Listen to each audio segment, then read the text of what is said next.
You don't usually get beautiful and smart. You usually get you bimbo. You get beautiful and bimbo, or we're beautiful and smart. No, I'm ugly and smart. You're not ugly. Yeah, I'm ugly. No, you're not. I classify myself. I wouldn't classify you as ugly. I do. I'm not ugly. Do you think I'm ugly? No. We're both smart and beautiful. Yeah, you've got to do something about your body, but so do I. But I think you're beautiful. Tell me what you think, Faye. You're asking me. Fucking bitch. Every evening in Australia, I think that's hilarious. more than 4 million of us choose to spend the night in front of the telly. What the heck? That is so cool. But have you ever wondered what other people are watching? What? No! Yes. No! Stalker alert. I love her. Find out what people thought about what was on in the last 7 days. Oh, that was good. God, this show can't last much longer, can it? In a week where Lee and Keith hopped on a plane to Las Vegas for a long overdue holiday, we tuned in to see if we were mesmerised by Seven's brand new format. How to hypnotise. If you make me do anything stupid, I swear to God, I'm going to bop you. Watched a documentary on an issue that affects many Australians. We're not rational, sensible humans. We're big sacks of meat that do stupid things. And celebrated a wedding in the season finale of House Husbands. Oh, that's gross. Don't let gay people get married.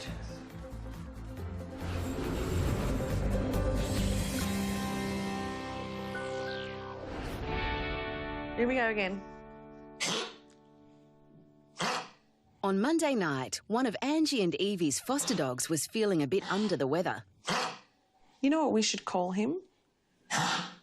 Julian Assange, the hacker. And on that night, the top-rating program was A Current Affair. Current Affairs on. Current Affair. Chasing dirt bags. Returning to one of its favourite topics. Disability pension rorters caught red-handed. Oh, boy. This is one of the highest rating shows because it's simple with Tracy frickin' Grimshaw. Hello, I'm Tracy Grimshaw. Welcome to A Current Affair. Those stories soon. She's been doing this for quite a few years, hasn't she? Oh, about 80 years, I think she's been on this show. She's like Al from Home and Away. Just never dies off. We begin with the disability pension fraudsters. You know who they love talking about on The Current Affair? The taxpayer. Taking taxpayers for a very expensive ride. Yep. Hey. Well, I love this kind of thing. Current Affair, don't they? Yeah. Tonight, the exclusive hidden camera vision, which exposes their con. Ooh, might see someone we know. Milan Rakic has a bad back. Can't do a damn thing with it. They always play that cheeky music. Come on, put your back into it. There we go. Man, it sounds like funniest home video show. That's why he's getting the disability support pension. Hate people like this. We're paying this bloke. That you're paying for. Exactly. Ah, the taxpayers. Milan loves to relax with a coldie and play his favourite, Queen of the Nile, with your money. Your money, yeah, okay. It's all right, it's all going back to the government anyway. Yeah, that's right. Milan, you see, created a fake identity to claim a second aged pension. I could have done that legally. How? Well, they stuffed up because I was adopted, you know. Yeah. They actually sent me my 2 birth certificates. Really? Yeah, well, one said Shane Robert Smith, which was my real name. Yeah. And the other one was my adopted name, which is Wayne Lawrence Mott. I could have been legally 2 people. I could have a menage a trois. Natalie Noonan was another saying she was a single mum. And don't think welfare fraudsters are just the young and middle-aged. Just give them the money. They obviously need it. I reckon if you dob someone in, you should get a reward. You should get like $2 grand. Yeah. But, Dad, that's like what they did to the Jewish people in 1943. Oh, Holly. Bit different, Holly. Then it was off to Centrelink to meet the fraudster busters in person. Captain Robert is out to capture the fraudsters. You're a former soldier, so rules are important to you. Oh, listen to that. Jesus Christ. Thanks for what you do. I really appreciate it. You're welcome. Oh, you work at Centrelink. I was on the phone to you the other day. You were very unhelpful. I was so insulted. Because, you know, Centrelink is now with Medibank. And I went in there to, claim, and the guy said to me, "Oh, you're here for Centrelink?" I said, "I'm certainly not here for Centrelink. I'm here for Medibank." That was appalling. But back to the cheats, who are costing us all. Yeah, costing us all. I like how the reporter talks as one of us. Yeah, you're one of us. You and I. Yeah, we're all taxpayers. Do you pay tax? No. Well, the lesson here for everyone is don't rip off the government. Yeah, but it's all right for the government to rip us off. What about all the ministers that have ripped off our money for overseas trips and that? What about that cow that used the helicopter? The final story was about contestants from Channel 9's reality show, The Block. Now, Deanne and Darren Jolly's latest renovation work has put neighbours and council offside. I came in like a These former contestants are currently having housing permit issues with their local council. Where a permit has been granted for a partial demolition of a building, that approval does not extend to full demolition of the building. This is not news. There's not much going on in the world. This is such a non-story, it's laughable. The lady next door has no telephone either because they've ripped the cables out. Why does this even matter? This is like a commercial for The Block. Cross-promotion for the block, which is probably coming up next. The Block Luxurious Living Room Week starts next. I remember when ACA used to be hard cutting. Yeah, it's a bit dodgy. You know, with Ray Martin and Mike Willisey. I think when it started to turn the corner was Mike Munro. Thanks for your company. Good night.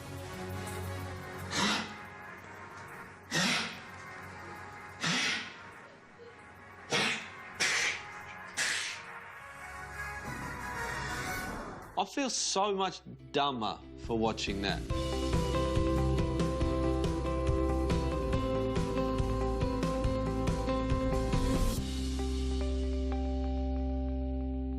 So when did you go back and buy the other pants? When did you do that? About a week after I bought the first pair.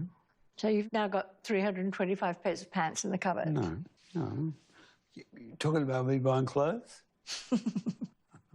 But the colours are nice in those pants. Did the guy recognise you? Yeah. What did he say? Welcome back. Beach cops.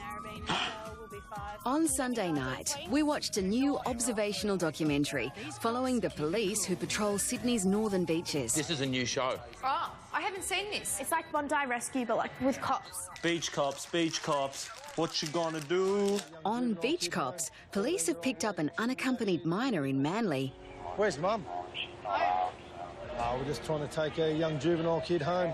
13-year-old bloke that shouldn't be out here near midnight. 13. My age. You're not 13, you're 12. I'd die if my kids did 1/10 of what I did. Like, imagine the humiliation of being brought home in the back of a police car at age 13. Get over it. You decided to go for a bike ride to see friends on my birthday eve. At midnight. And come home at 3. Yeah. And lucky they caught you. Do you remember what I said? I go, yeah, we do remember what you said. Dad, I love you. Nothing bad's happened, but there's cops upstairs. Next up for the Beach Cops. So basically we got a call from an informant who said that a male had defecated on her front lawn. Defecated as in shat? Yeah. What? Wait, a poo? Who does that? We've got a 632. Someone's gone full Billy Madison on the front lawn. Code brown. Informant states a Caucasian male, 5'11", wearing aqua shirt and shorts. Aqua shirt and shorts. So he's stylish. Hello. Hello. Is this the defecator? I don't know. He's in a bit of a shit now, isn't he? What have you been up to today, Chris? Pooing on people's lawns. Busting to go to the toilet. I couldn't get anywhere, so I just crouched behind. Oh my gosh. I think this guy would have had the belly. There's no excuse for, even if you're busting. We're on a main road. There's obviously lots of shops that you can go into. Shops don't let you use their toilet. No, I know, that's... But I remember once kids busting to go to the toilet and I asked somebody, they go, it's just for staff. I know. I was that close to saying to Zach, just piss in our dresses. And, at the end of the day, you can't just go wherever you feel like it. Remember that time that guy came on the bike and asked you if he could use our toilet? And then Mum said no, he couldn't? Yeah, I didn't mean to offend anyone. I just ducked behind a fence and tried to just go to the toilet. Probably hasn't washed his hands and he's putting them in his mouth. Oh, stop it. Ugh. Imagine if you had to kiss him. I can taste poo just thinking about it. Well, what's going to happen today is you're going to get a ticket for offensive behaviour, all right? OK? $500 fine for you. $500 Rather than pay $500, I'd poo myself. No, I would shit my dack. I'd shit my dacks. I can't believe anyone could make a television program about something as stupid. I absolutely love this show. It's a ripper. You still really want to be a cop, Britt? Yep, I think you'd be good. Now for undercover patrol in the bus lane. This afternoon, there seems to be an awful lot of drivers using the bus lane. Illegally. Oh, well, go and get him. Oh, this guy does that. Oh, okay. And they're just pulling out and chasing them. You'd sort of love it. It's like a catch. At the end of the day, it's dangerous, it's illegal, and it just annoys other drivers. Here we go. It's like a runway. I'm like... Yeah. It's like a red carpet. Oh, stop! Oh my God! Oh, can you believe that? You're right. Jesus. Shit. Oh my God, I did not expect that. Look at all the airbags. I don't know. Oh, they're hurt. They're hurt. Fellas. The elderly couple appear shocked but uninjured. You right, mate?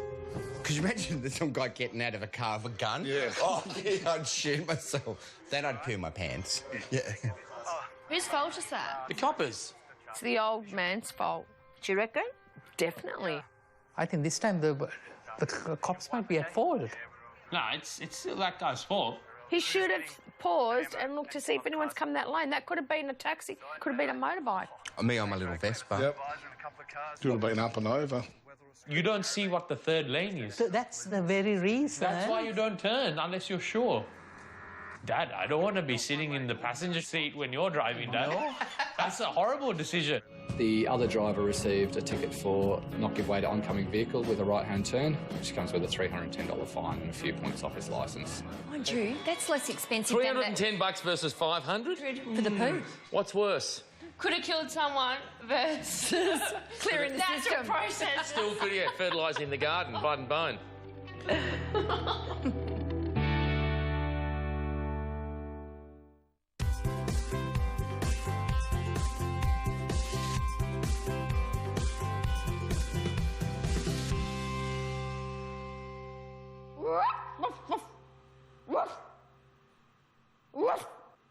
Meow. Meow. Woof. Shut up, Holly. And sleep. Thursday night saw the premiere and, as it turned out, the finale of Channel 7's hypnosis comedy Mesmerised. In this show, hypnotist Peter Powers puts willing participants under his spell. This will be interesting because I don't know if I believe all this stuff. Peter has to deeply hypnotise his subjects. 1, 2, 3. Do you believe in it? I do. I think I do. Do you think it's fake? Surely it's fake. Nah. I am 100% sold on hypnotism. Peter can control him with a click of his fingers. It's quite terrifying when you think about it. How do you know that people who train suicide bombers aren't hypnotists? Maybe that's it. Well, maybe that's what ISIS are actually using, hypnotism. They'll be contacting this boy tomorrow. Hello, Peter. For his first stunt, Peter took his hypnotised subjects out to the beach. When I count to 3, you'll be wide awake. You'll believe that you are a seagull. And you have a little chick in the nest. 1, 2, 3, you're wide awake. Wake up.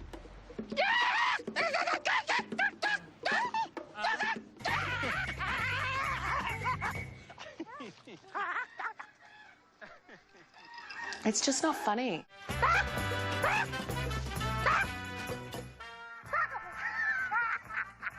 I think it's very slapstick. Probably kids that think this was incredibly funny. I love how he lies down to eat.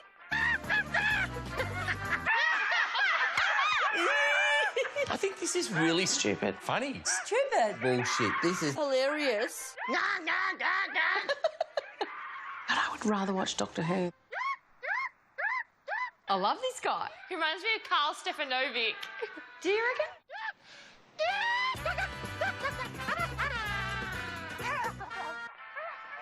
Seagulls don't even do that. Channel 7 is the one that likes the funniest cat videos, don't they? They're trying anything now. Make a show. When I count to 3, Next, Peter sent hypnotised subject Dylan down the aisle to meet a surprise bride. This is Debbie. She's an alpaca. To the best of our Oh, no. The hypnotist probably thought, alpaca cathedral with this. Oh. Dad, your jokes are getting lammer and lammer. She looks so beautiful. Oh, my gosh. No way, this is fake. This is the worst acting I've ever seen. Do you really think he doesn't know that's an alpaca? Is it an alpaca? Debbie the alpaca, do you take Dylan to be your lawful wedded husband? She's getting cold hoofs. They won't let us get married, but they'll let this man get married to an alpaca. I now pronounce you man and wife. And you may kiss the bride. You may now kiss the bride. Kiss the alpaca. Kiss it. Kiss it. Kiss.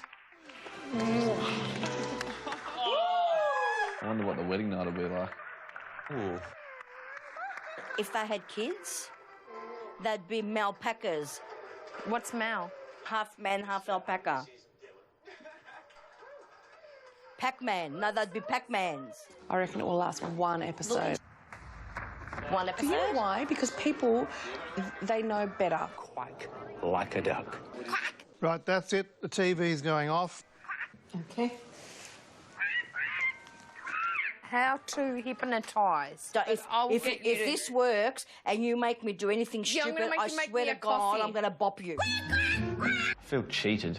I really want to believe in hypnotism, and that show makes it hard. Look shit. Everything here is safe. You are calm and peaceful. Let yourself relax into the couch as you relax deeply. And you're asleep. Okay, when you wake up, you're never ever going to have to watch this show ever again. Breathe.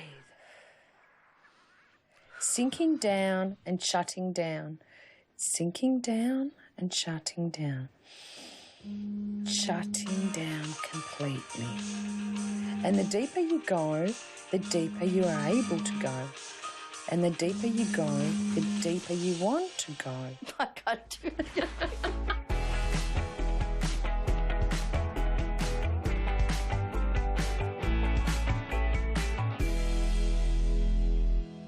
Come in and get cosy with me, darling. That scares me. Why? You're being nice. I always start off nice. I was going to ask for a kiss, not now. On Monday night, the finale of the 4th series of Aussie drama House Husbands was on Channel 9. House Husbands. Yeah. I love this show. Me too.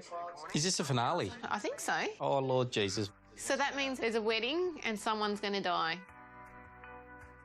This was the show Julia Morris was on, yeah? She's on it with Gary Sweet. Yeah. Oh, she's still on it? Yeah. I like Julia Morris, but I don't like her acting. You're just going to love it to bits. She's got some scary-ass eyes. I don't know where to look. From a distance. Is she cross-eyed a bit? I've never noticed until now. We need to talk. And the guy from The Voice, shit, that bloke's everywhere. Who? No, that's not the guy from The Voice. The guy from The Voice is on this. No, he's not. Yep. Yeah, we covered everything. That guy, he's from The Voice. Oh, he's from The Voice. In this episode, single dad Justin is fighting for custody of Angela, who he's raised from birth. So his wife, I want to say, left him or died. The kids lost their mum. Yep, she died. Right. And after we lost Nicola, family fell apart. How many times have we been in this situation? For 18 months of our life, we went through this. Angela's real father, Rodney, also claims custody. I'd like my chance. As Angela's biological father, I'm entitled to that. He's a shifty prick, this one. Yeah. What if we broke up? Who would you go with? You. Thanks. I hereby grant primary custody to Mr. Wickham, with Mr. Bainey allowed visitations every second weekend. Every second weekend? That's not very often. That's not enough. So that poor hot guy just lost his children? Yeah. I do not agree with that decision at all. She's done more harm to that child than good. Judges, I'm sorry, judges are fucked in the head. Even real judges. Did you ever think we'd lose the kids? Came close a couple of times. Imagine just having your kid stripped from you. Yeah. What would you do if I went away, Mill? Live somewhere else? Take your bedroom. I don't want to think about those times. They were horrible. No. I think I blamed you, didn't No, I? you did. You turned around and said, this is all your fault. Did I say that? Yep. God, I'm a bitch sometimes. Angela doesn't want to go with you, mate. She wants to stay with her dad. She's going to her father, but she wants to stay with her dad. Deep. Oh, I'm going to cry. It's terrible, isn't it? Just brings up too many bad memories. I was holding my cousin's baby the other day, and I was like, holy shit, I love this kid. It was bloody sick. It's beautiful, mate. You gonna cry? No. You look a bit teary. No, I just have something in my eye. I don't. When you're feeling down. Having seen how badly Angela is missing her brothers, Rodney concedes that she belongs with Justin. Oh, he's bringing her back. She's back for good. That's good. I like it. I like it. Let's not be enemies. Oh, did not see that one coming. That's completely caught us off guard. Stop saying that and think how beautiful this is. He's giving up his own kid. What are you, guardian angel? Yeah, good on you, Hole. Meanwhile, it's happier times as Kane and Alex celebrate their wedding. Oh, I love a good gay wedding. Oh, that's gross. Don't let gay people get married. What, they're gonna marry? Yeah. But they won't get a baby. They need a girl. I hope you boys know it's Glitter not bomb. legal in this country. Glitter bombs for a gay wedding. Yay. But remember, it's not legal. They can't be married anyway. The It's a government doesn't- commitment ceremony. Oh, some lesbian Wicca woman waving a fucking piece of stick around over the top of you. This will be legal in the next year. Well, it should be legal now. I now pronounce you husbands. But not really, because you're in Australia. So. Yeah, just remember that. Oh, that's love. Woo! Snog. Pash it on. Pash... Oh! Which one would be the girl in the marriage? Oh, The one on in the the blue. left. Oh, my goodness. Holly, you were a cute little flower girl once, weren't you? Yeah, she took a tanty in the church. Never forget that day. Do you think she's pretty? I only have one girlfriend. You have a girlfriend? Sienna. She's in year 1 and I'm in kindergarten. Oh, God. I'm still not over that. Oh, good. Get over it, Holly. mate. I've got over you being in the divvy band of the cops. Yeah, 3 a.m. Mr. Dalton. She's 7. She's 7? You're only 5. I don't care. Jeez, what an emotional roller coaster this episode's been. I don't know which way's up. I don't know if I'm bloody Arthur or Martha. All you know is that you love to have a kid. Not happening. We should put a bet on this. What do you want to bet? Firstborn has to go for the other person's footy team. Your kid has to be a Brisbane supporter if you pop one out before me. Shake on it, you big pussy. You got the long-term girlfriend? That's fine. You're in strife. Oh, please. I'm so lonely and not even close. I should call the Kangas right now. Tell them there's another member on the way. Ooh, that was a big bet.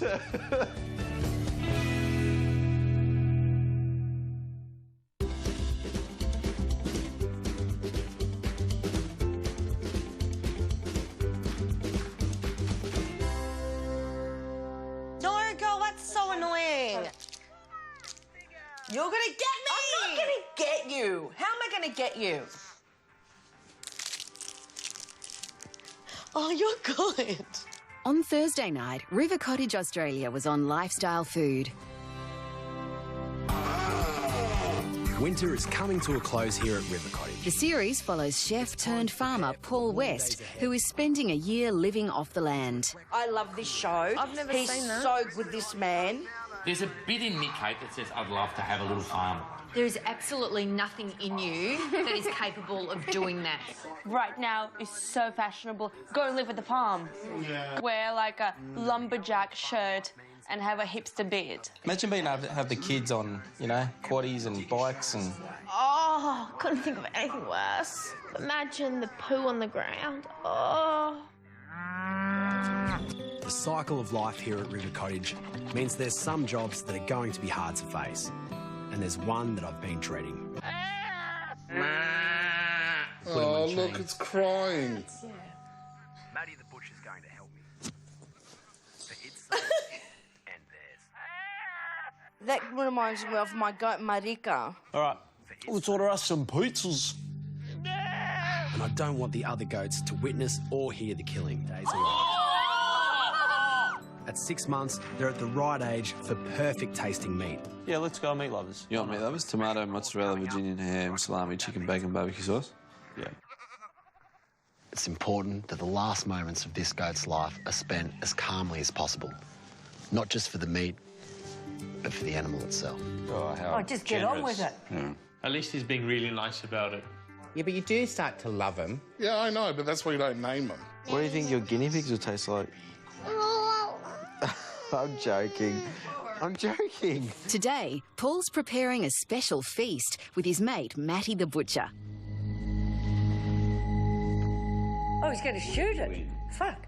Oh, excuse me. No, it's not. Uh-oh. Poor Marika. 3, 2, 1. Oh, God. Fuck. Jesus. They just showed us that. Now, there's probably more than one way to skin a goat, but you can bet that none of them are easy. Oh, it's so close. Ooh, he's putting the skin on. Oh, no, I can't look at that. Oh, that's like when you get a jumper stuck on your neck and you're sitting there going like this and someone's trying to pull it off you. Now we've dealt with the hide, it's time to focus on the inside. We're after some innards that are often thrown away. That's cool. Look, that's it, and it's... Oh, it just comes out like a big poached egg. Pretty awful. What's that? That's the insides of the goat. Holy shit. Mum, can I have a green tea? Bloody hell, meat lovers pizza will be glorious after this. There we go. There's your pluck. It's a lungs and liver. Clean cut. Oh, yum, yum. Anyone hungry now? Then it's into the kitchen to prepare a traditional Scottish haggis. We've got the business here, mate. Scottish people are weird. I think the Greeks taught them how to eat this. Because we make kokoretsia. The ingredients are minced, mixed together, then sewn into the goat's stomach lining. We better hurry up and say that and get in the pot because I'm getting hungry. The haggis needs to simmer in the beef broth for about 1.5 hours. Don't think I'll be doing one of those haggis numbers. No way. Yes, and the pizza's here. Mate, I'm that hungry I could eat the stomach out of a goat. Well, you are in luck, my friend. Because that... Very flirty. There's a bromance going on. It's got an almost sweet flavour. That haggis, there's subtle spices in there. I love the nutty texture of those oats. It's quite a romantic dinner. Do you reckon they're going to kiss? It's like farmer mate's wife. Cheers to that, Matty. Cheers to that, mate. Job well done. What a great day. Thanks for all your help. Mate, it's a pleasure. Such a good show. He knows how to cook, how to grate. How many of those have I seen? He knows how to make jam. He works hard with his chickens and his coops and he builds fences. This man is a perfect man to marry.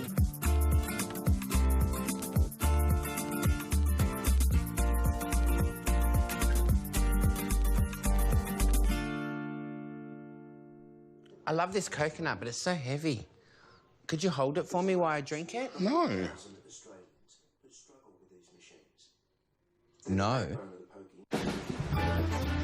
On Tuesday, we watched an ABC investigation into Australia's addiction to Pokie machines. Ka-ching! The Pokies. In just over 50 years, they've gone from being illegal to being everywhere. Over 200,000 machines are spread through our cities, suburbs and country towns. That's my boss. Is that? Yeah, that's Anthony. I mean, my workplace is in the local club. It's a community-based club. Dad, maybe you're going to be on this. No, I don't think so. We keep playing and we keep losing. $12 billion a year. What? $12 billion. They keep doing it and they keep losing. So wouldn't, one day you'd say, well, maybe this is a mug's game? Well, why do people keep on smoking and stuff when they know it's killing them? There's around 200,000 Australians who struggle with these machines. They're the backbone of the pokie industry, providing 60% of its profits. My friend at school, her mum used to gamble their shopping money, put it in the pokies. We'd give them our lunch at school because they didn't have any. You know how many houses I've sold because they've had to sell them because of their addictions? No one tells any of the patrons to come in. We don't force them. Yeah. They come on their own free will. Among the victims of pokie machine addiction is Sharon Hollamby. You look in your purse and the panic sets in. The house payment was overdue and there was no food for the boys. I remember driving down the road with the sole intention of just killing myself. Oh. But I found myself holding up a store. Oh, my golly. I used a knife, and before I knew it, the police were there. Wow, that shows the power of the addiction, doesn't it? To drive a woman like that to attack someone with a knife. Yeah. It's an addiction like anything.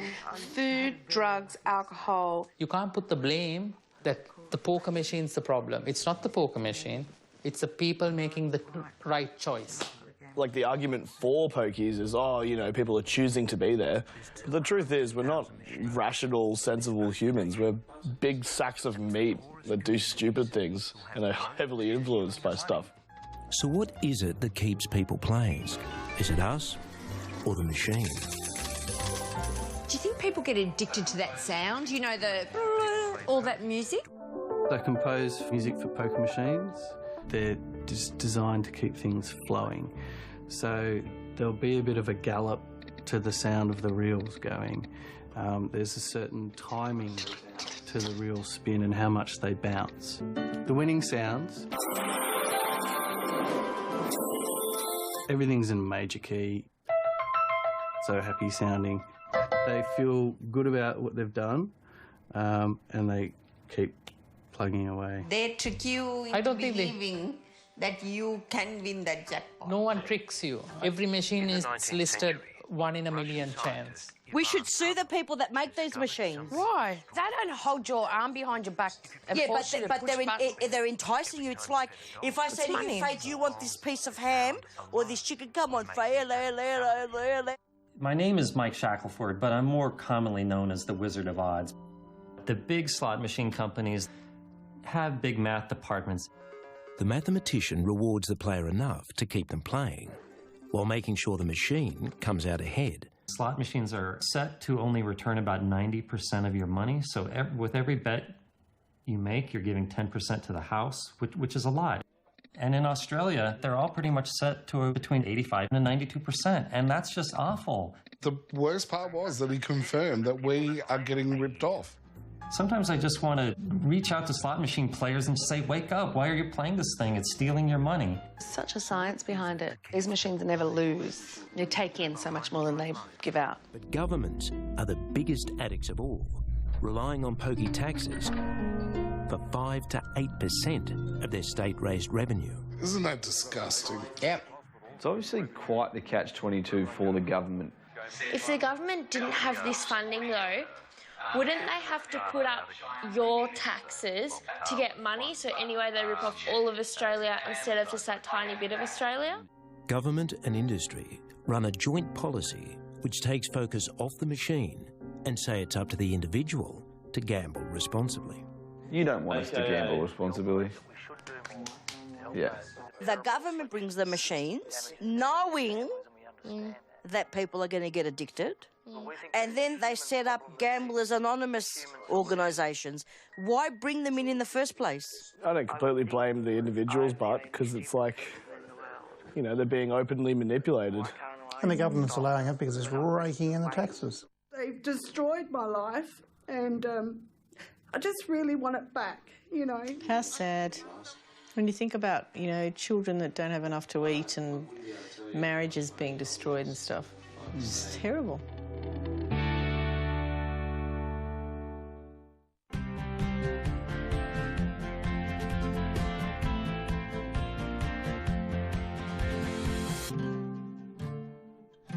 Oh, I need to get your wine out tonight, don't I? Yep, because the last time that you left me alone with the wine, I put the Grange in the bolognese.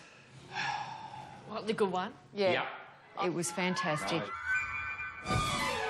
On Sunday night, food fashions from the past are explored in the British series Back in Time for Dinner. Oh, this is my favourite show. What is it? Where they cook in the old times. Oh, Mazeballs, I love this. Starting in 1950, their own home will be their time machine. Oh, my goodness. These are the ones that go back in time, when they live in the entire decade. Is that actually time travel? No, Jess. Yeah. They're doing the 80s. Oh, this is my youth. The 80s was kind of like that really embarrassing date that you just pretend never happened. Like, you might have had a good time at the time, but you don't want to talk about it. Yeah. Life was simple then. We were simple people with simple minds and simple ideas. In this episode, the Robshaw family have had an 80s makeover and their house has been revamped to match. Oh, goodness. Oh, lots of fluff. That's so Dynasty, isn't it? Remember? I know. I wanted to be Alexis Carrington. Wow. That's your couch. Look, your couch is stuck in the 80s. No, this couch I bought in 2000. Ripped off. Taking pride of place in the kitchen is the latest 80s must-have. Microwave. Best invention ever. I only use the microwave exclusively. I had a microwave like that, though, and I was... Our microwave still is like that. Oh, my God, it is. That's what I'm thinking of. It's like the size of a house. I can't believe we're talking about a microwave. Do you cook in it? No. No. How did you used to heat stuff up? People would put it in the oven to heat it back up again. Ah, that's right. I forgot about the oven. Tonight, the family is roasting a chicken 80s style. She's not cooking that in a microwave, is she? That makes me feel sick. Can we put foil on it?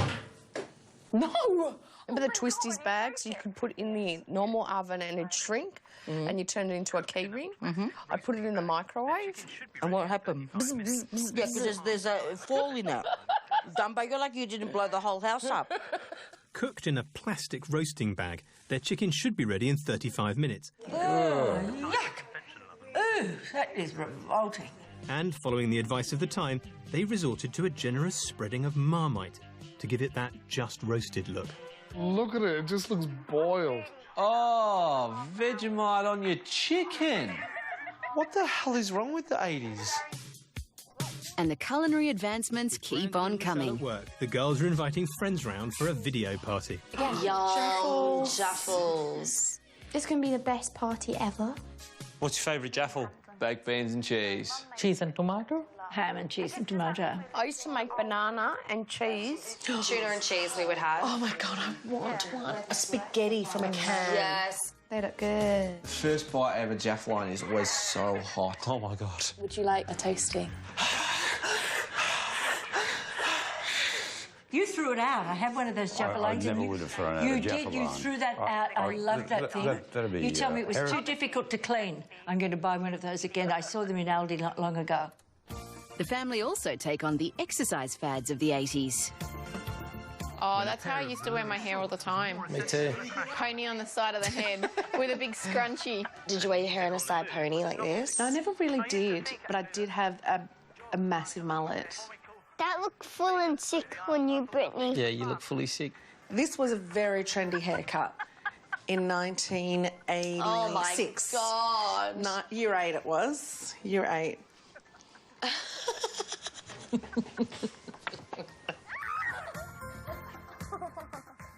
You actually wanted hair like that?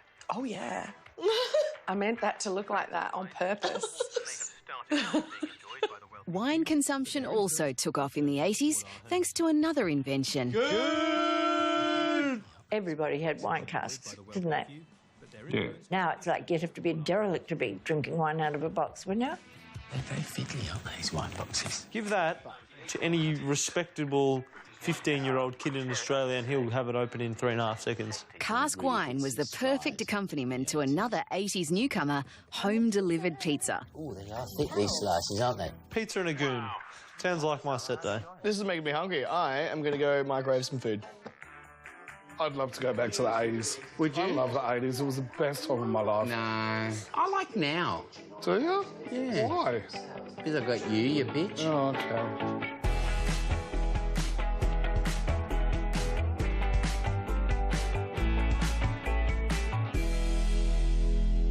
They're right there, Faye. Up. Oh, I love you. Do you know that I love you? You're lucky that you're a woman. On Tuesday night, we experienced Gordon Ramsay's kitchen nightmares.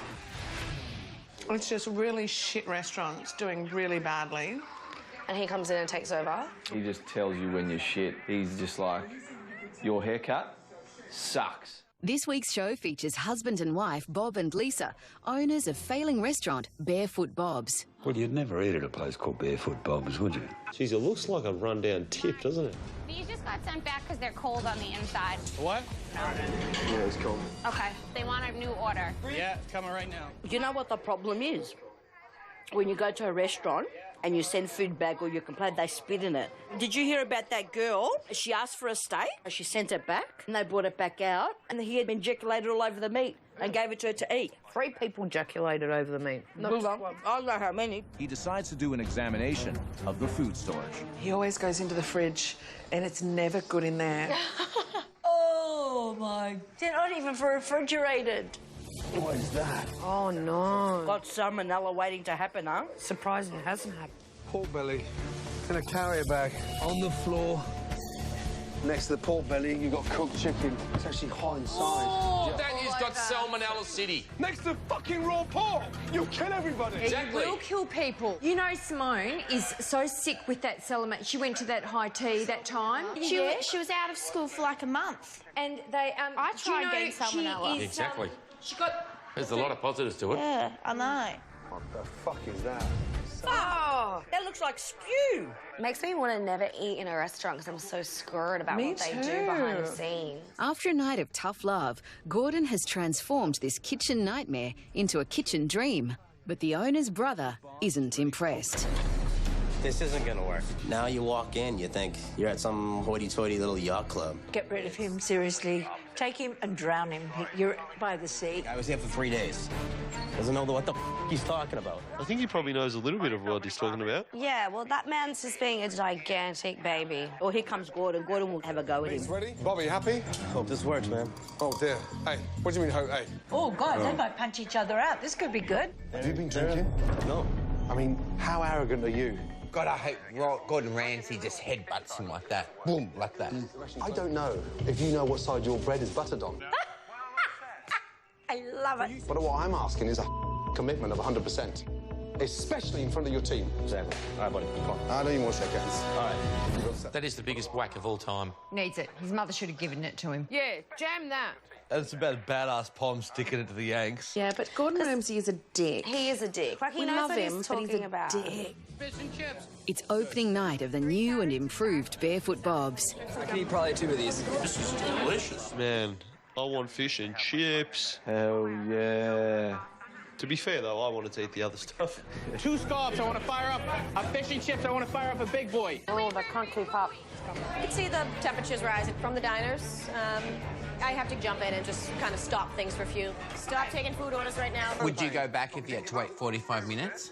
Yep. Oh, I wouldn't. I'd make you go and order and I'd wait in the car. The kitchen is closed and Gordon is thrilled. I'm very, very proud of you both because you pulled it off and you stuck in there. Stick together. Yeah, and it will work. Interesting story. They've now reverted back to their old menu because the new one was too upscale for Hull. Oh, how low scale is Hull if fish and chips was too upscale for them?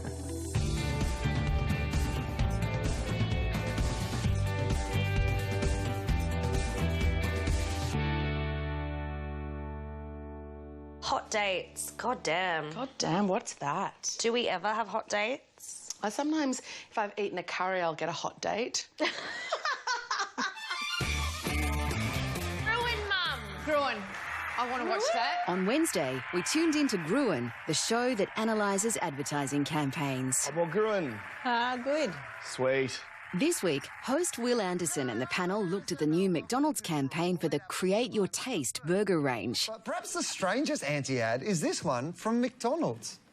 Harold is a bit of a foodie. He designed this beauty himself, from ingredients he chose, right down to the chipotle mayo he'll be wearing this afternoon. Shame to waste it. Introducing Create Your Taste. How very un-McDonald's. I love that ad because it's basically McDonald's just going, we don't know, make your own stuff. You know why I reckon they're doing that? Make your own hamburger, so that they can pinch an idea and make it their own. I wonder if I went in there and said, I want a hamburger with feta cheese olives, tarama, and then they might end up calling it the Greek tarama burger or something. It sounds shit. I think they're extending their own brand. They're saying what we're offering is different, but I'm not going to Macca's to get a gourmet burger, though. Just give me the Big Mac and I'll be out of your hair. The McDonald's salads, you know, She would be a salad eater, that woman. But she's never eaten a lolly or a chocolate in her life. I go there specifically to, I think, I'm going to get a salad. I'll try it. I never do. People don't go there for salads. People want a salad, they go to Whole Foods or something where the food is so boring. It's literally like eating wood filled with sawdust. Another segment on the show pokes fun at celebrity businessman and politician Donald Trump. The aspiring president, a birth certificate inspector and builder of big walls do if he wanted to sell burgers? Well, he'd do what he did in 2002 and appear in this truly weird ad that puts the Donald in McDonald's. Is he really that poor that he had to do a Macca's ad? I don't know how you do it. I put together some really impressive deals. This is Donald Trump. Who's the guy going for president. Look at him. Amazing. Same hair. God, I can't stand this man. A big and tasty for just $1? You look like a hamburger, Malaka.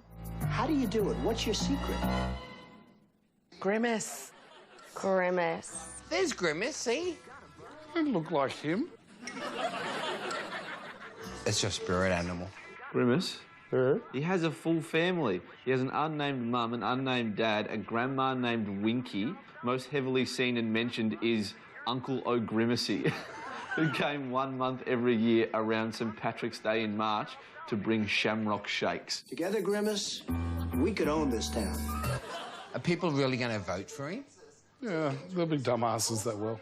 Out of the two of them, I'd vote for Grimace. At least he has better hair. We'll see you next week. You know what I had yesterday? What? 2 all-beef patties, special sauce, lettuce, cheese, Did you have one? on a sesame seed bun. 3 bites, bang gone. Seriously, they're getting smaller and smaller and smaller. Maybe your mouth's getting bigger and bigger and bigger.